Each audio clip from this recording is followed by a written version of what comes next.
নমস্কাৰ। আবৃত্তি কৰিবলৈ লোৱা কবিতাৰ শিৰোনাম কুকুৰ। কবি অমূল্য বৰুৱা।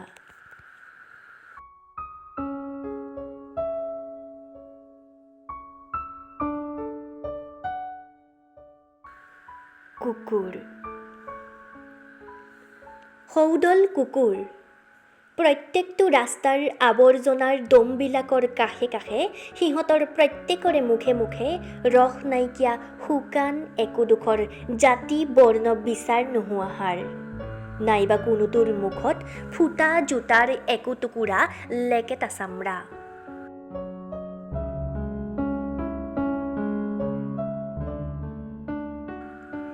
দুই এটা ভাগ্যৱানৰ বাহিৰে চুৱাপাতনিৰ ভাতৰো সিহঁতৰ বাবে অনাটন। সিহঁতৰ পাছে পাছে ফুৰিছে গাৰ ছাৰ দৰে আন্ধাৰ বুভুক্ষা। ক্ষুদ্ধাৰ তাৰণাত সিহঁতে পাহৰি যায় অহিংসা পৰম ধৰ্ম। সিহঁতৰ অশৃংখল কোলাহলপূৰ্ণ হিংসামত্ত সমাজত ক্ষুধা নিবাৰণৰ কেৱল কঠোৰ সংগ্ৰাম। যুধিষ্ঠিৰৰ লগত স্বৰ্গাৰোহণৰ আশাত ধৰ্মযাত্ৰা কৰিবৰ মৰসাহ আৰু সিহঁতৰ নাই।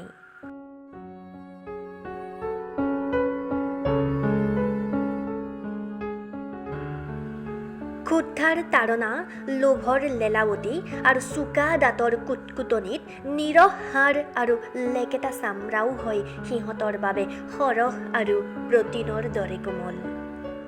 ইমান তৃপ্তি সিহঁতৰ। দাঁতত পেলাই চুবোৱাৰ নানা কৌণিক ভংগীমাৰে সিহঁতে যেন আৰু জটিল কৰি দিয়ে সৃষ্টিৰ এটা পুৰণি জটিল প্ৰশ্ন।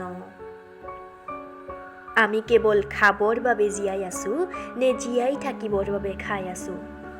কিন্তু খোৱা পিয়া আৰু ফূৰ্তি কৰা, খাবৰ বাবে জীয়াই থকাৰ প্ৰত্যেকটো আহিলাৰে যে সিহঁতৰ অভাৱ।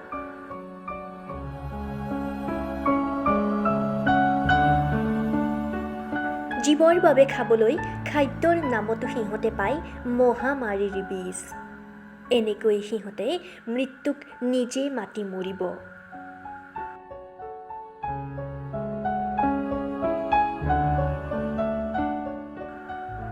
সিহঁত নিৰুপায়। সিহঁতৰ প্ৰত্যেকৰে কপালত যে সনা আছে ২০ শতিকাৰ সভ্যতাৰ নীলাজ হাতৰ চেকা।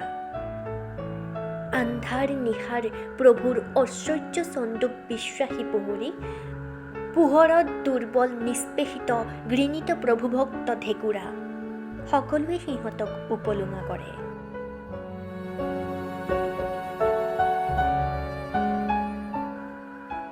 এইদল খাবলৈ নোপোৱা কুকুৰ।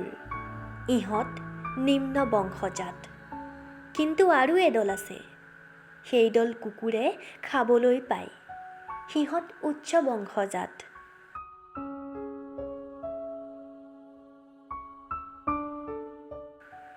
সেই দলৰ খাবলৈ পোৱাৰ সভ্যতাত গঢ়ি উঠিছে এই দলৰ খাবলৈ নোপোৱাৰ বৰ্বৰতা।